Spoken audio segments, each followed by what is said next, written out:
On this Valentine's Day, let's take an unexpected journey into a quirky chapter of history. Today, we are exploring the surprisingly fascinating story of how people in medieval times and earlier kept themselves clean after using the toilet. And yes, this includes a rather unique position in royal courts called the groom of the stool. From the earliest days of human civilization, people have always needed some way to clean themselves. In those times, nature provided the tools. People used moss, feathers, leaves, grass, or even small sticks. In colder places, snow or fresh water might be the choice. Sometimes, it could even be the hand, either their own or someone else's, though that is far from our modern standards. It is believed that the Minoans, a Bronze Age civilization from the Greek island of Crete, were among the first to invent something resembling a flushing toilet over 4,000 years ago. As for cleaning themselves, the ancient Greeks had an unusual method. They used small pebbles or broken pieces of pottery known as ostraca. Interestingly, in classical Athens, when citizens voted to exile someone, they wrote the person's name on these pottery shards. If a particular name received enough votes, that individual was forced to leave the city for 10 years.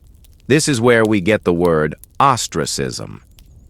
Some historians suggest that the same shards from these votes might have been reused for personal cleaning as a final insult to the person whose name was written on them. Archaeologists have found many of these pottery pieces in Greek and Roman public toilets around the Mediterranean. In Athens, they ranged from 3 to 10 centimeters in size, with smoothed edges to prevent discomfort, though using something so coarse repeatedly might have caused skin irritation over time. A Greek wine cup from the 6th century BC, discovered in Orvieto, Italy, even shows a man squatting to relieve himself, holding a cane for balance and a pebble for cleaning. There was even a Greek proverb about being thrifty that went, "3 stones are enough to clean oneself." The Romans had their own approach. Remains of their communal toilets can be found throughout the former empire. In these facilities, people likely used a sponge attached to a stick, called a tersorium. To use it, a person would dip the sponge in a water channel in front of the toilet, clean themselves, then rinse it in a bucket filled with vinegar or brine so it could be reused. By our standards, this was far from hygienic. The 1st century Roman philosopher Seneca the Younger once wrote about a tragic event involving a Germanic gladiator. The man had hidden in the latrines of an amphitheater and took his own life using one of these sponges on a stick. Seneca's account shows how deeply ingrained this object was in daily Roman life, even in moments of despair. Some discoveries in the ancient Roman city of Herculaneum, which was buried during the eruption of Mount Vesuvius in 79 AD, give us another clue about personal cleaning methods. Pieces of cloth were found in the sewers there. Because cloth was expensive and handmade, using it for cleaning would have been considered a luxury. In China, records show that as early as the 6th century, people were already using paper for this purpose. One politician, Yan Zhitui, mentioned that he would never use paper with quotes from the great classics or names of sages for toilet purposes, out of respect.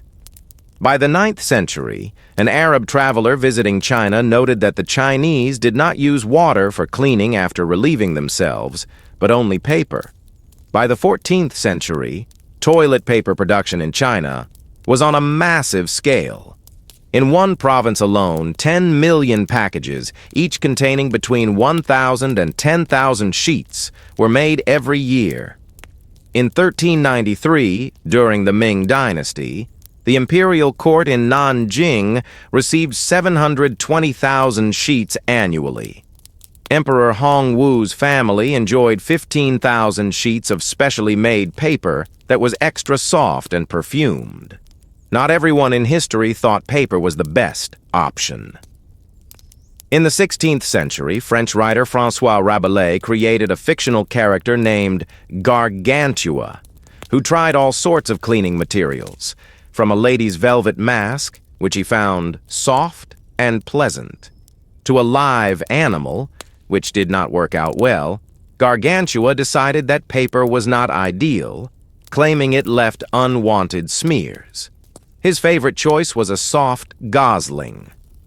When Buddhist monks and missionaries traveled to China and Japan, they introduced a tool known as the salaka, or cleaning stick. This was often made from bamboo or other wood, shaped like a small paddle, and sometimes wrapped in cloth. It was practical, reusable, and affordable. In 1992, archaeologists excavating an ancient toilet in Dunhuang, a military post from the Han Dynasty along the Silk Road, found some of these sticks.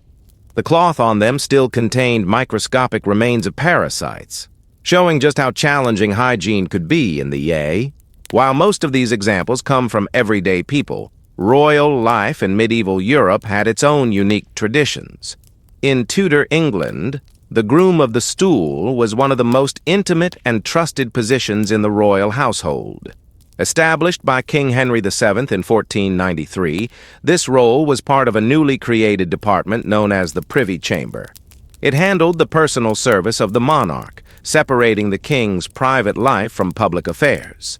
The groom of the stool was responsible for the king's personal toilet arrangements, which included preparing the close stool, a kind of portable commode, and helping the king with his clothing before and after use. Because the king often traveled between palaces and noble homes, the groom of the stool also oversaw the transport of the stool and its setup in a private curtained space close to the king's bedroom. This position required someone the king completely trusted, and it came with influence far beyond the bathroom. King Henry VIII's choice for this position was Hugh Dennis, a man from a respected family who married well. Dennis eventually became the king's treasurer, controlling access to the king and managing his personal finances.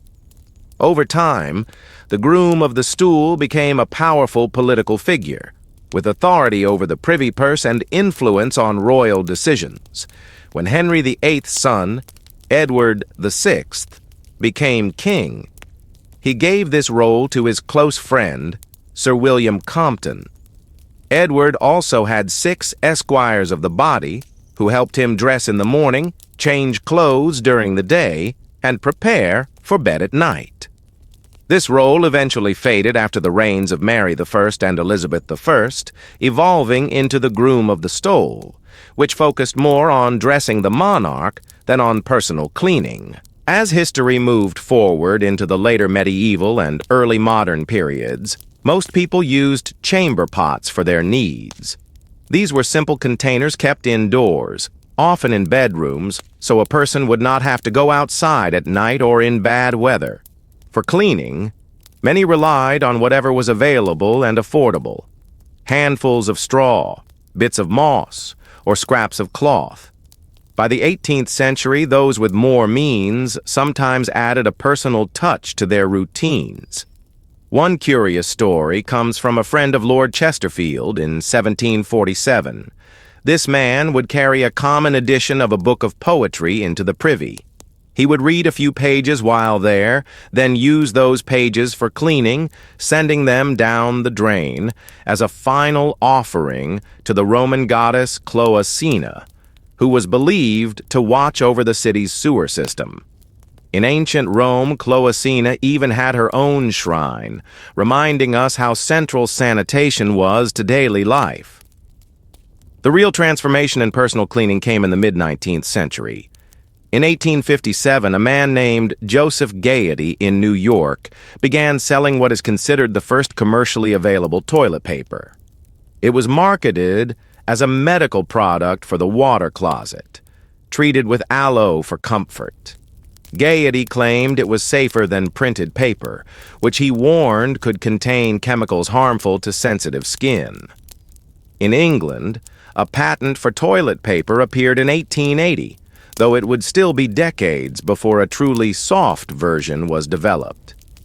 That innovation arrived in 1936, making the experience far gentler. Before that, people often used squares of newspaper or even books for cleaning.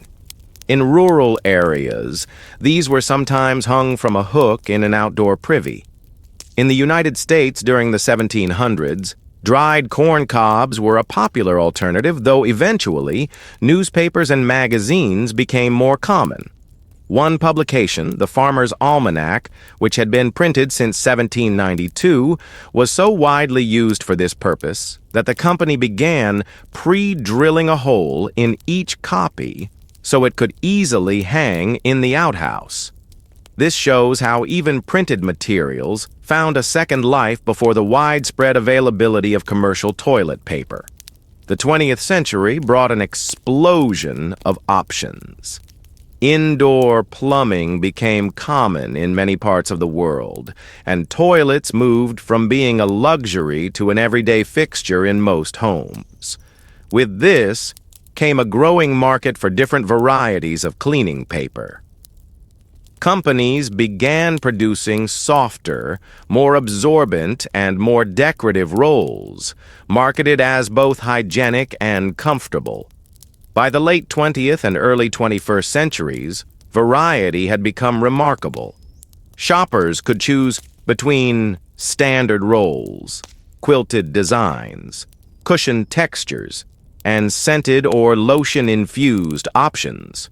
Some were treated with aloe vera, coconut oil, or even exotic scents like raspberry and rhubarb or sugar plum. For those who preferred a different approach, moist cleansing wipes became popular, offering a refreshed feeling similar to washing with water. This journey from using moss or pottery shards to perfumed paper and scented wipes shows how far human hygiene has evolved. It also highlights a timeless truth. People in every age, no matter their culture or technology, have always sought comfort and cleanliness in this most basic aspect of life. From ancient Greece's thrifty three stones, to the Roman sponge on a stick, to the perfumed paper of the Ming Dynasty, the methods have changed dramatically, but the purpose has remained the same. And while the groom of the stool is now a long-forgotten position, it reminds us that even the most private tasks can shape history when they happen in the presence of the powerful. Today, we might take our modern conveniences for granted, but for most of history, cleanliness after using the toilet was a matter of resourcefulness. Whether through the humble salaka stick of the Silk Road, the recycled poetry pages of the 18th century, or the neatly quilted rolls of today, the story is as much about human ingenuity as it is about hygiene. We have reached a point where indoor plumbing, running water, and an endless selection of cleaning products are available in many parts of the world. It is easy to forget that not so long ago, people made do with whatever they could find, from stones and straw to cloth and corn cobs. Each of these methods carried with it not only the practical purpose of staying clean, but also a reflection of the society and time in which it was used. The history of this simple act is woven into larger stories of trade, technology, and even politics. The presence of soft paper in the Ming imperial court speaks to the resources and luxury of the time, while the shared sponges of Roman public toilets tell us about the communal aspects of ancient urban life. These details may seem small, but they provide a window into how people lived and how they valued comfort and cleanliness throughout the centuries. From the courts of kings to the simplest village homes, the story of keeping clean is one of adaptation and invention. And although our modern products may seem worlds apart from the materials of the past, they are part of a long, continuous thread of human history, one that has always sought to make life just a little more comfortable. Looking back over this long and sometimes unusual history, it becomes clear that hygiene is more than just a matter of personal comfort. It reflects culture, technology, and even social order.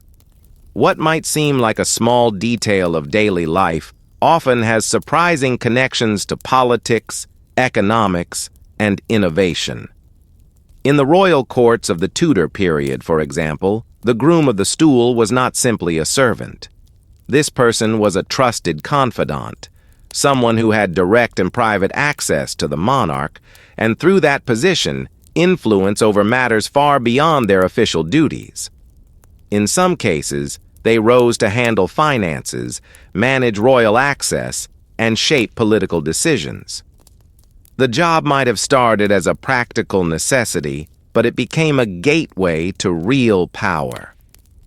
Outside the world of royalty, most people did not have luxury or influence connected to their personal routines. They relied on what they could find locally. In rural villages, it might be straw, leaves, or water from a nearby stream. In towns and cities, public facilities could be crowded, with shared tools and limited privacy.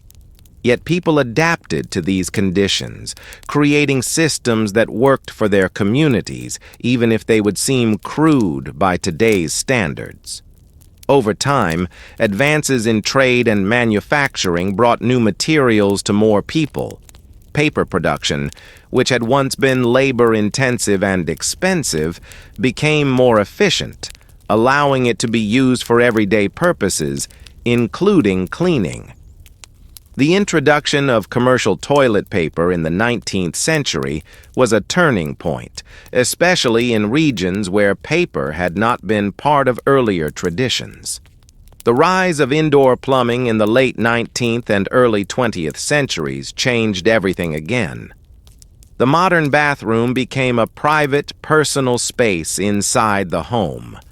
This shift not only improved hygiene, but also created an entirely new market for cleaning products. Advertising began to focus on comfort, softness, and luxury, turning a basic necessity into a consumer choice. Today, the variety of options is almost endless. There are soft rolls, quilted rolls, scented and unscented varieties, environmentally friendly brands, and even subscription services delivering products straight to a person's home. In some cultures, water-based cleaning remains the preferred method, often using bidets or handheld sprayers. In others, moist wipes have become popular for their convenience. While it might be easy to dismiss this as a minor detail in human history, the truth is that how people handle personal hygiene has shaped urban design, public health policies, and even royal politics. The tools and materials may have changed, but the need has always been there, and it has always found a place in human culture. What we see now as an everyday convenience is the result of thousands of years of adaptation, invention, and cultural exchange. From ancient Greek pottery shards to the perfumed paper of imperial China, from the bamboo cleaning sticks of the Silk Road to the carefully managed royal close stools of Tudor England, each step tells part of a larger story. It is also a reminder of how interconnected human history can be. Trade routes carried more than just spices and silk. They also spread ideas, tools, and practices for daily living. Innovations in one part of the world influenced the habits of another, sometimes in ways that would never have been imagined at the time. Today's comforts are the result of those centuries of experimentation and adaptation. The fact that most people now have clean, private facilities and a choice of products is something previous generations could never have imagined.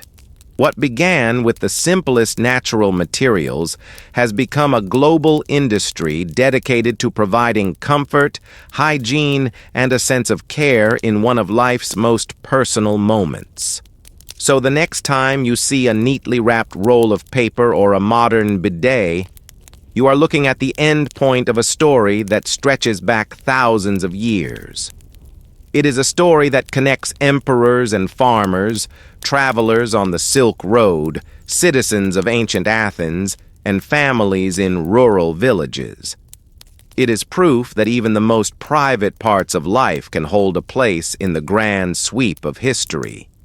And while the groom of the stool may no longer stand in royal service, their unusual role is a lasting reminder of just how close power and daily necessity once were.